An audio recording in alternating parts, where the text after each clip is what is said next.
Okay, there you go. Hello. I would like to talk about the current change in content. As you can tell, I got big. I would like to address that. I will be changing up the content a bit. Be more of a talking side. Than some pretty cringe videos. To be honest, some are cringe, some weren't. Luckily, you can't see that shit because it's private.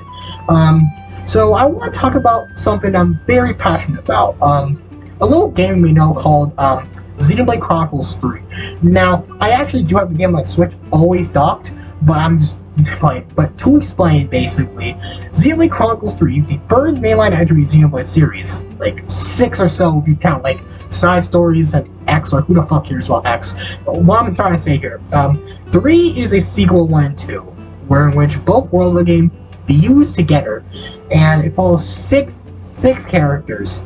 3 from Kevis, 3 from Agnes. These two countries are at like a never-ending war with each other, with giant ass shit called flame clocks, suck the life out of each other, and each resident of it with a period of 10 years. So you're grown and past the age of 10. Start there, fight his soldiers, and then die at 20.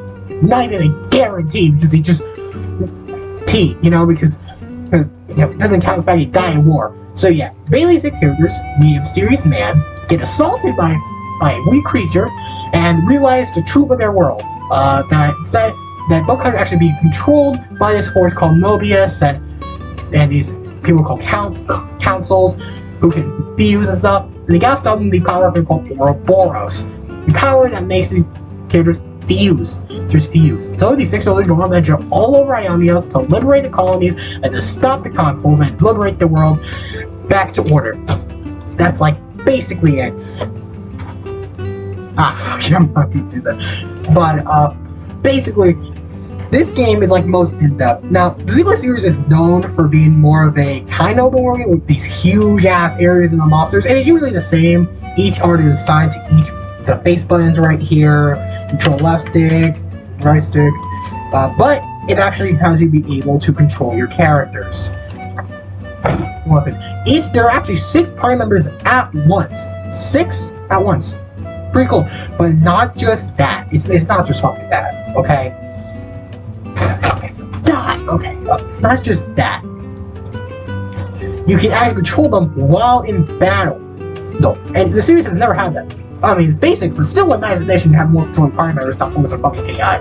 But it takes like both 1 and 2 together, It takes the combos and stuff from 2, 1 stuff, takes 2, and there's a lot of things going on. Basically, 6 characters and their 3 roles: attacker, defender, and healer. Defender is known as tank in series. Defenders are damaged. Defenders are damaged. Fuck. Defenders are damaged bullets. Attackers attack, and healers heal. Feel skills.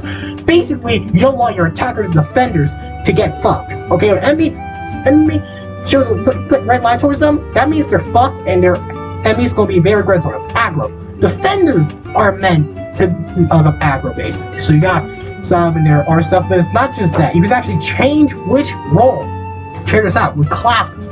Classes are similar to the Blades in 2, in which there's own character, their own armor you can have with your own array of skills. But it's not just that. These skills are either diamond-shaped or circle-shaped, depending on what country they're from. If they're Kevesi classes from Kevis, then they have these circle arts that only recharge with cooldown. Arts are like the big attacks. You auto-attack, and that builds up the arts. For the Agnian side, Agnians have these diamond-shaped arts that recharge when you auto-attacks. Agnian's better, I'm just going to say it. Basically, these classes are ready from attackers, defenders, healers, and their own subsets. Either you have an offense that's a defender who enemies, a more tactical healer that does field skills and stuff, or just fly a fucking flag over, or one that just is good. Basically, there are like different types here. You can switch around over 20 of them. Like I think. Okay, there are like a lot, dozens. Okay, they're good. There are 2 get post game, and yeah, it's kind of unbalanced, more like attacker healers and like defenders trying to get a short end of the stick. But basically, this game, yeah, gives you a lot of variety, and you can get them being quests by following question marks. Very good. And that's another thing about game. In this game, you have these quest markers that give you a designated route on the map on where you're playing, not just on like the field and stuff. Playing that goes to quests. That's very good, and it makes stuff, especially fetch quests, side quests, very easy. You know, God. But you know, yeah. And it's not just that. Oh God, we're gonna run out of time. Just that. You can tell this made in one take. Oh man, it's also shit. I forgot. Fuck. I fucking forgot. Okay, it's also. Oh God, Jesus Christ. There are also these combos. Fuck no. Okay, these areas are huge. Okay, I'm just gonna say these areas are huge as hell. Alright? I mean, each of them are very big. There's this one called the one you get in that's in like the kind of we get an active game, you know? It's like so huge. 3 fucking different biomes in one region. One region. One fucking region. I can't believe this. One region. Oh, sorry. I am so sorry about that. But one fucking region. 3 biomes, 1 region. And one of them's optional. You don't have to go there. It's only available if you get like some skill. And that's important about heroes. Some of these heroes can give you important skills. Like grow zip lines, climbing, and also walking to its slopes. These hero skills are not just important for gameplay, it adds more variety, and you can actually switch around these arts, you know? These arts and stuff. Why am I touching my breast? Okay. All these arts and stuff. Focus. That's and stuff, but you just mess around, you know? Do I want to be very creative with the skills each class have?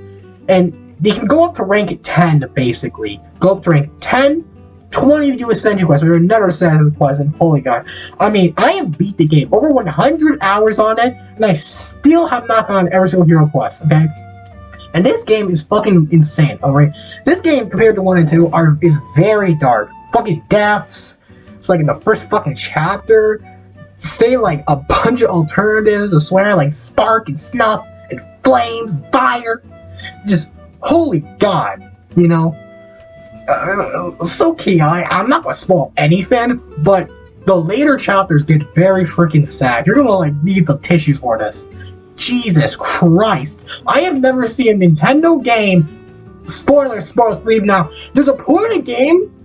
Spoilers if you want to skip now. There's a point in the game. There is a point in the game where a character collects heads. I cannot specify this enough. They literally kill people, chop their heads up, and store it in jars as trophies. It is horrible. It is just goddamn. I have never seen a Nintendo game go that far. Being as a count, no, a Nintendo game published by Nintendo and developed by a Nintendo-owned studio. They went this hard. They literally just went up to the boundaries, put the T-Ran up to its own fucking limit. Up in the asshole. It's insane. Sorry for the crude language, but holy god, it is insane. And this man is so freaking itchy. I need to shave. Man, holy fucking god. Man.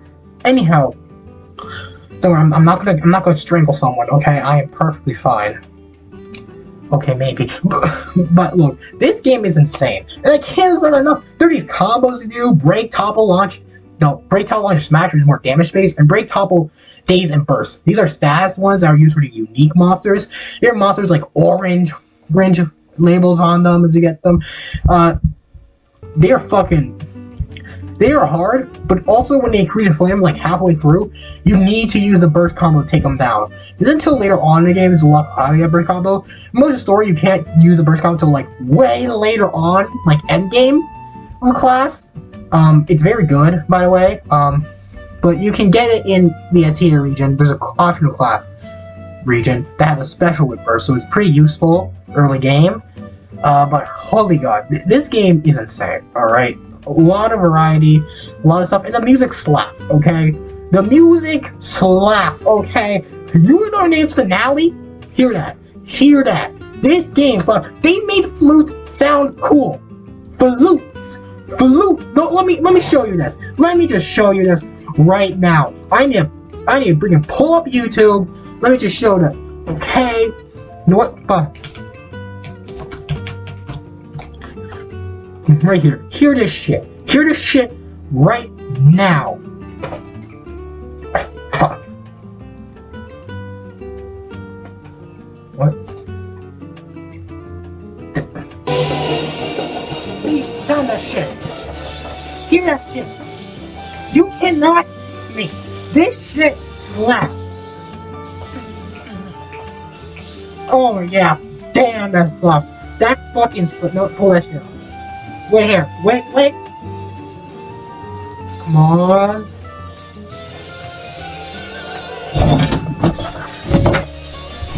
Hear that shit, huh?